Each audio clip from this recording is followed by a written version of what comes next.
Most people equate going to a car dealership to buy a car, whether it's new or used, whether the car is an actual car or an SUV or a pickup truck.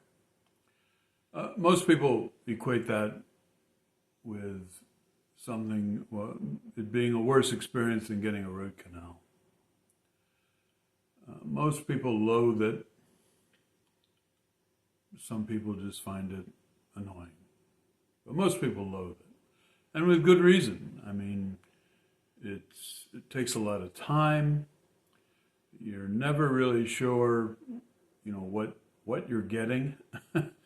If it's a good price, a lot of times they pull a switch on you in terms of equipment. Then there's financing to set up. It's a lot of stress. It's a lot of hassle.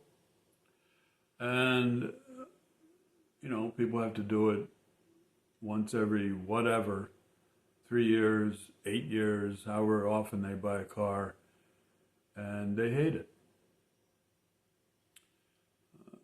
I was in and around the car business for a long time as the thing I did for employment. I worked in a senior position at some auto finance units. And I also, after I stopped doing that, I also worked as a consultant to a couple of the manufacturers and some dealer groups, some very large dealer groups, mega dealers they call them. And I also wrote about cars in the car business for about 13 years. I had an online magazine and I had 8 writers working for me. I did that in addition to my regular job. Not a lot of sleep at night. Lots of nights. Anyway, so I know a little bit about that business. It's funny, one of my employers paid a lot of money to do an exhaustive survey of a lot of potential buyers and past buyers from automobile dealerships. And it's funny because if you ask any car dealer what do customers want when they buy a new car, almost all of them will say the same thing. Almost every single one will say the same thing, which is they want the lowest price. But that's not what the people told us in the survey. What they wanted was a fair price.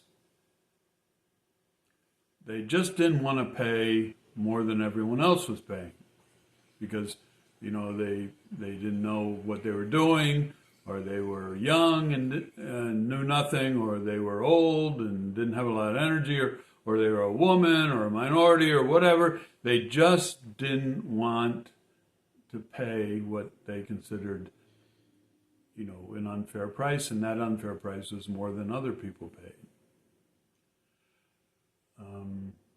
And so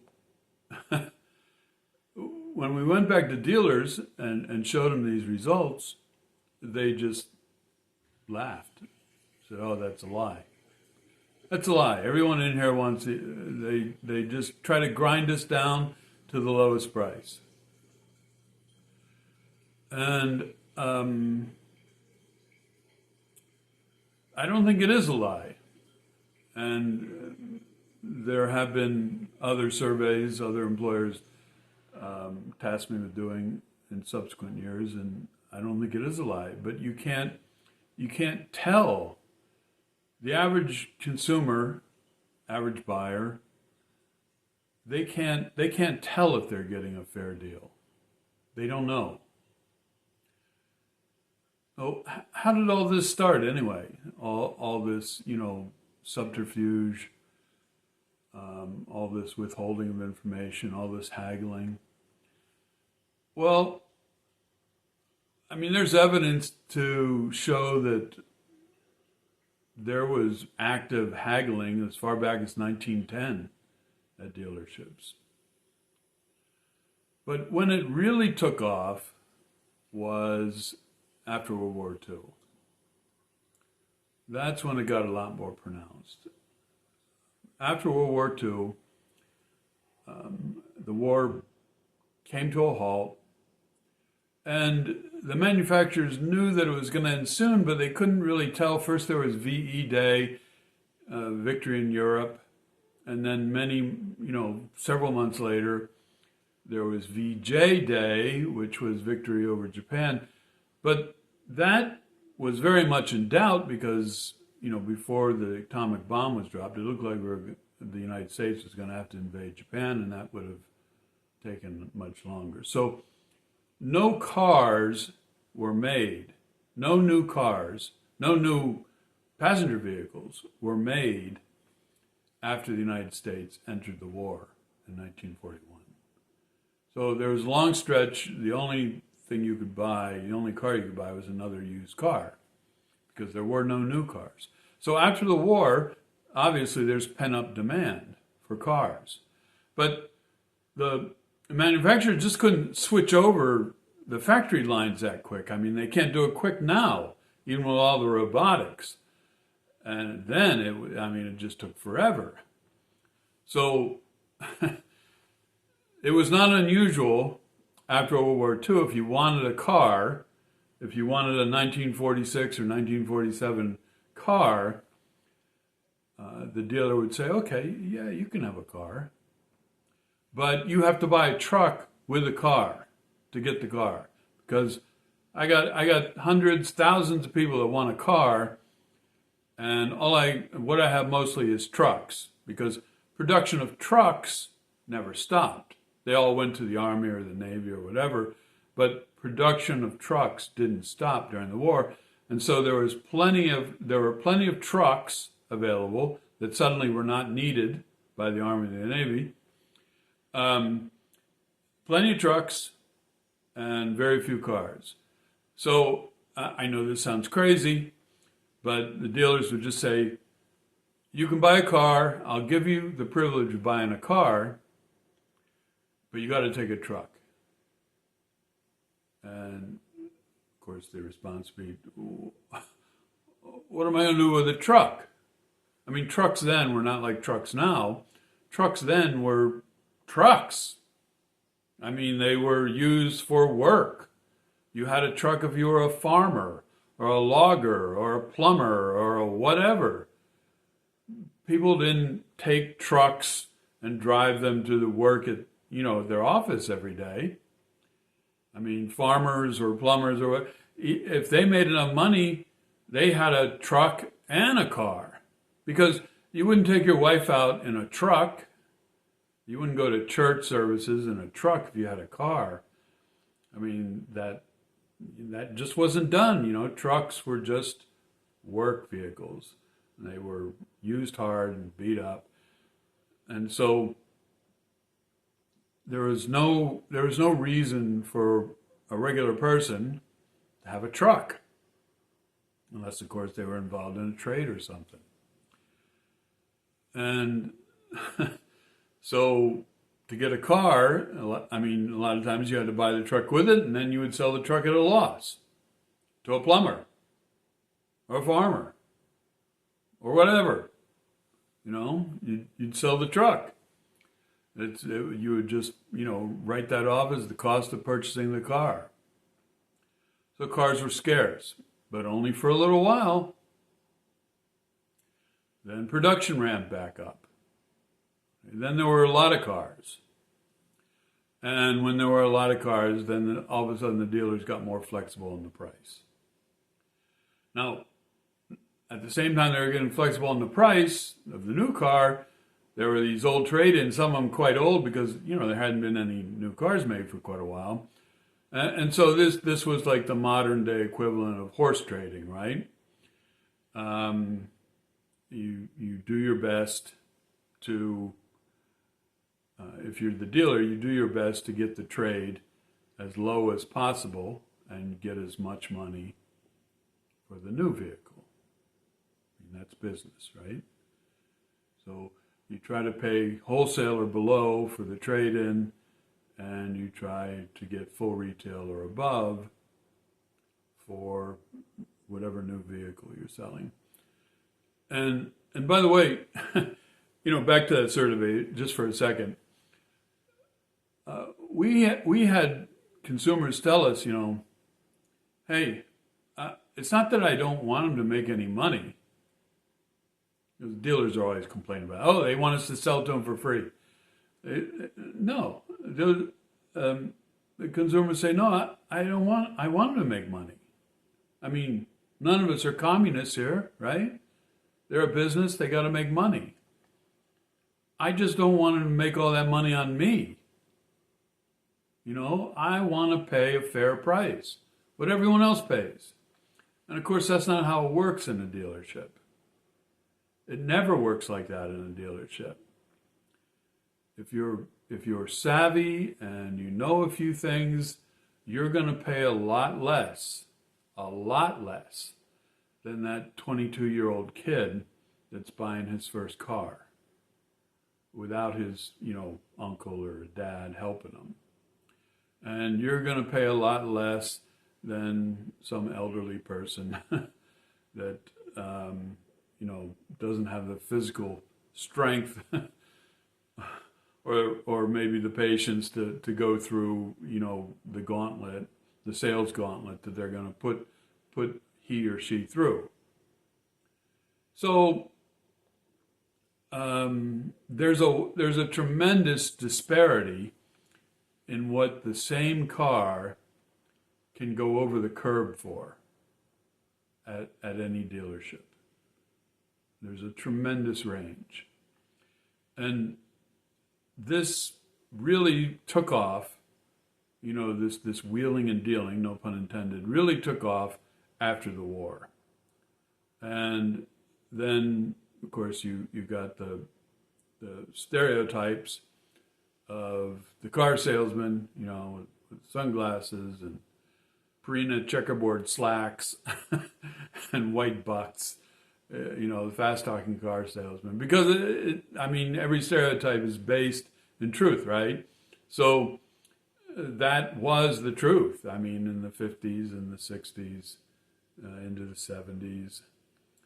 And things are not as bad as they were in terms of deceit, avarice, and greed exercised by dealerships. They're not even close to the way they were in the 50s, 60s, 70s, 80s. But, there's still a lot of untruths presented to the customer, and certainly omission of information. So let me give you an example. So, of course, probably most of you are familiar with the fact that, the invoices on cars are not really the cost of the car to the dealer. So when the dealer buys a car from the factory, they send invoice. And so if a dealer tells you, well, I'm going to sell to you at invoice, which is rare, but sometimes they do that. But that's not really what he's going to have to pay for the car, because there's holdback from the factory. Depending on the model, it could be 3%. There might be kickbacks on that car because the factory made too many of them, or they're phasing it out, or whatever. And so that, a lot of times, I'm going to sell it to you for invoice. That's an empty phrase. It has no value, really. It's better than paying full Monroney, which is MSRP, the big sticker on the window. But, it doesn't mean that the dealer is not making money, right? And I'm sure all of you probably know, that maintenance warranties and mechanical warranties and rust proofing, that's all just junk. if it's worth anything, it's worth a tiny fraction of what they charge for. And the same for the pinstripe package and anything else they might put on there.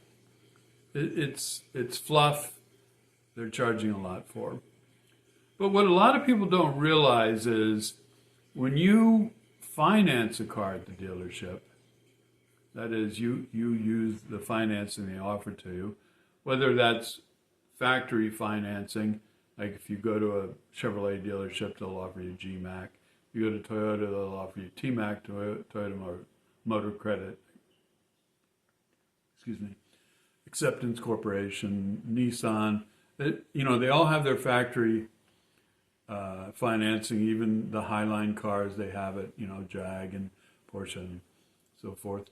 And then, of course, there are the in-house lenders represented, which are lessors or lenders, and sometimes they do both, that they'll buy, it's called buying, they'll buy that paper from the dealership if the dealership puts you on their loan contract. So they'll buy that contract from them, and then you'll be an auto loan customer of Chase, for instance, or Wells Fargo, or whatever in the United States. Okay. So when that happens, what a lot of people don't realize is that, you fill out a credit application and you'll get approved by the lender. Say, okay, he's good. You can roll him over the curb. And they'll send back to the dealership, the rate. And just for example, I'll use this as an example. Let's say it's 7%, okay? So they're saying that they'll do the loan for you at 7%. But you don't know this. You don't know that they're going to give it to you at 7%. You don't know this. And the dealership has the latitude to bump that rate up. So they can bump it up depending on the lender's policies. They can bump that rate up. They can bump it up to 8% or 8.5% or 8.25% or 9%, right? And that's what they say to you in the F&I office.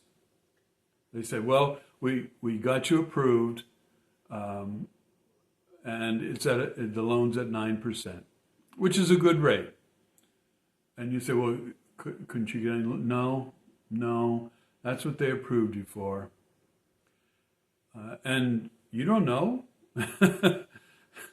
I mean, you don't, it's not like you can call up Wells Fargo's dealer division and ask someone. You can't, right? So this happens all the time.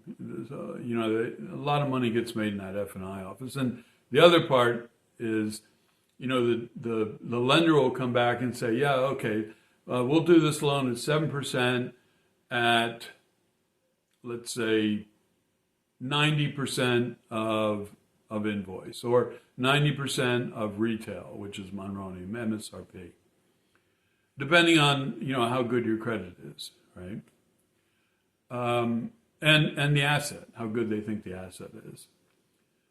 And so then the dealership is going to come back to you and say, well, you need a bigger down payment because they only went 90%, and so you need a bigger down payment. Because after tax, title, and license, you're going to have to put down 20%. Now, again, you don't know what you're just relying on what the dealership's telling you, the F&I guy or woman.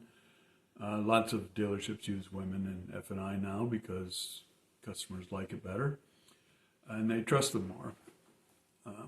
You shouldn't trust them more. So then they come back and, the lender may have said, well, we only need a 10% down payment, or they may say, we only need a 5% down payment. This guy's gold plated. He's got, a 780 credit score or whatever. And so why, if they can't bump the price of the car up, why is the dealership telling you they need more money? More money down, that is. Well, there's a simple reason for this. Because once they get you to say more money down, then they can add all that other stuff that I mentioned, right? They can add all that other stuff, undercoating, special wheels, whatever, right? They can add all that other stuff and still be within the lender's limits of what they'll finance on the asset being the vehicle. So the asset, this is asset-based lending. So if you go in to buy a car, get a loan on a car, and it's the same for a boat or a motorcycle or an RV or private aircraft or anything that's asset-based lending, the lender looks at two things. They look at the buyer's creditworthiness, and they look at the value of the asset and how much of that value is going to be held as residual as the loan, goes down in money owed, right? So if you've got no credit, right, zero credit, let's say you just started a job, you're 18 and a half years old, and there isn't a single entry in the credit bureau. You have no credit. Well, you could still get financed at a dealership, but they'll probably require 50% at least down. And why? Well, because you have no credit.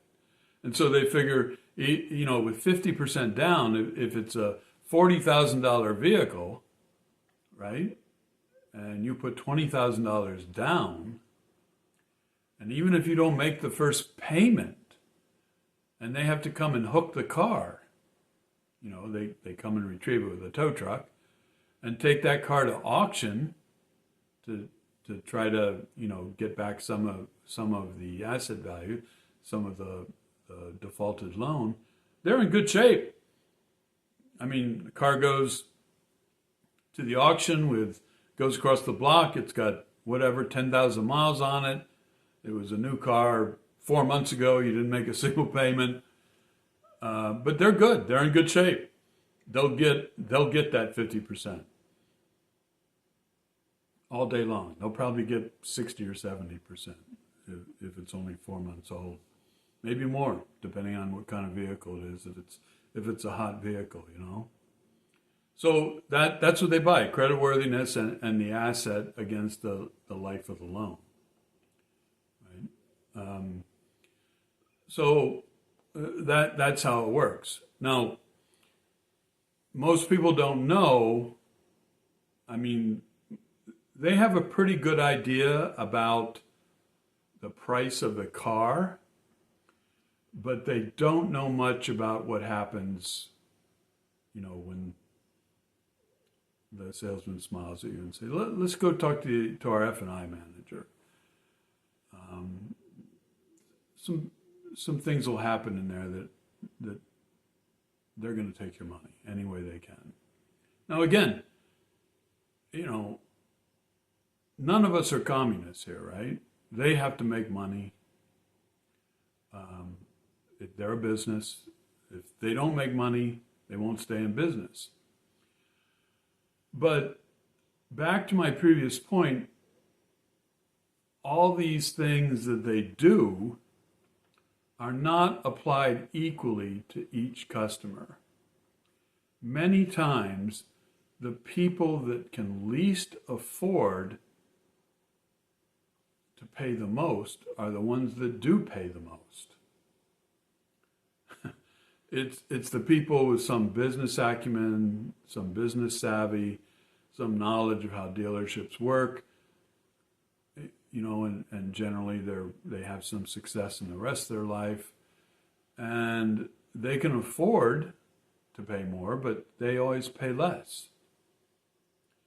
So then the question really begs itself, well, is any dealership honest? I don't mean once in a while. I mean, are they honest with their customers? And I'd have to say that is never the case. Even the ones that talk a good game and tell you how honest they are and how they value their customers so highly and they have all these repeat customers, they're still going to extract the absolute highest value they can out of every transaction. Now, like I said, if you know too much, you're just too difficult to perform that extraction. Time is money too. They're going to get whatever they can from you and move on. But for someone who doesn't know what's going on, who doesn't know what time it is, they're going to put that person under the ether. And they're not going to wake up until a week or a month or maybe even 2 years later and figure out, wow, I paid way too much for that car. And I paid way too much for the financing of that car. Why did I do that? Well, that's what car dealerships do, right? I mean, like I said, they try to extract as much money as possible, whether it's through misrepresentation, whether it's through omission of certain facts, whether it's pretending that they don't know something when actually they know everything. This is their deal. That's how it goes. Which now begs another question, one that's gotten a little bit more press lately. Why do car dealerships, even exist? Why? I mean, they're anachronistic. In this day and age, it would be easier and much more efficient and produce a much higher level of customer satisfaction with the new car buying process if there were just factory stores, right? Not franchise dealers, but factory stores or factory authorized sellers.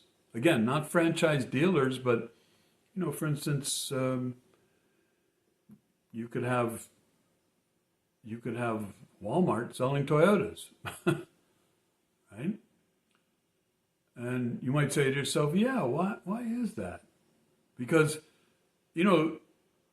franchise dealers used to be the way to go. I mean, you used to have to go to a Zenith television dealer to buy a Zenith television. Honest. Or before that, a radio. Zenith radio or Emerson radio or General. You had to go to a dealer, an authorized dealer. You couldn't buy one anywhere else. You were beholden to the dealer. And then, commerce in general shed that, and then you could buy them anywhere, as you can today. I mean, you can walk into Costco or Walmart or whatever, and you can buy a Samsung television, you can buy an LG television, you can buy, expensive televisions, thousands of dollars, big purchase, same with the refrigerators. You don't have to go to a dealer. They're sold at mass market big box stores. So why do we go to car dealers? Why do they exist? Right? I mean, there's so many complaints about it. There's so much dissatisfaction with car dealerships and the new car sales process, right? So much unhappiness there. You'd say, well, why don't the why don't the manufacturers just set up their own stores? Well, believe me, they would love to. They would love to do that. Most of the people at manufacturers are not too enamored of dealers. But they can't do that. And the reason they can't do that is because each state, and I'm talking about the United States here, each state has laws protecting those dealerships. Protecting them from company-owned stores, protecting them from, mass selling, big box selling. And those laws are written by the dealers themselves. And they're able to do that because they're contributors to the political parties in those states. And they've had it their way for decades. And so this antiquated way of the sales distribution network, this antiquated way of selling vehicles still exists because of the political power that those dealerships have. And they wield that power in every single state. And every so often, someone tries to sell direct to the public in some fashion over the internet or whatever, and the dealers go berserk, and they get it shut down. So that's why. That's why there are car dealerships. Not because it's more effective or more efficient. It isn't. It's less effective, less efficient. Now, you're going to have people at dealerships go, oh, no, that's all untrue. Dealerships are hard-working business people. They put up all the money for the dealership. They have to make it work themselves. It's sink or swim. Those poor dealers, they're true entrepreneurs. No. I mean, yeah, they are those things, but it's not necessary that they be those things in order to sell cars.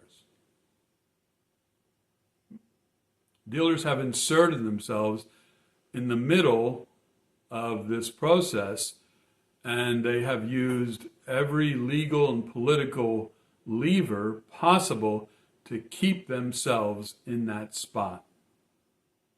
So you have to go through them to buy a new vehicle in the United States. Now, this is changing now. There are some companies that are trying to do workarounds, and sell vehicles directly to the public. And of course, all the dealers are squawking, right? They're saying, well, what about service? What about this? What about that? Well, service, you can have a service center without selling new vehicles. It's no problem. You can go there for warranty work. It's no problem at all. It's just a red herring. They're just throwing that out there, trying to confuse consumers. So, are dealerships honest? I guess the answer would probably be sometimes, when it suits them, when it doesn't stand in the way of making money, making their numbers that month. They're honest then. And, it's not that I think dealerships are evil. They're much, much, much better than they were just a couple of decades ago. They are much more honest than they used to be. I could tell you horror stories, just stuff that you would think like, did that really happen? And not just me, anyone that ever worked in the retail auto industry can tell you crazy stuff that happened where they worked, or where they bought a car or whatever. They could tell you crazy stories because there's plenty of them. thousands, millions maybe, I don't know. They could tell you crazy stuff. But they're much better now, but it's still better does not justify their existence. Their existence is not necessary, no matter what they say, or how often they say it, or how loud they say it. But it doesn't matter because they've got their state legislatures. They have their foot on the throat of those legislatures, and I don't see any change in that anytime soon. They're going to keep sitting right there in the middle of the process, sitting pretty for the foreseeable future.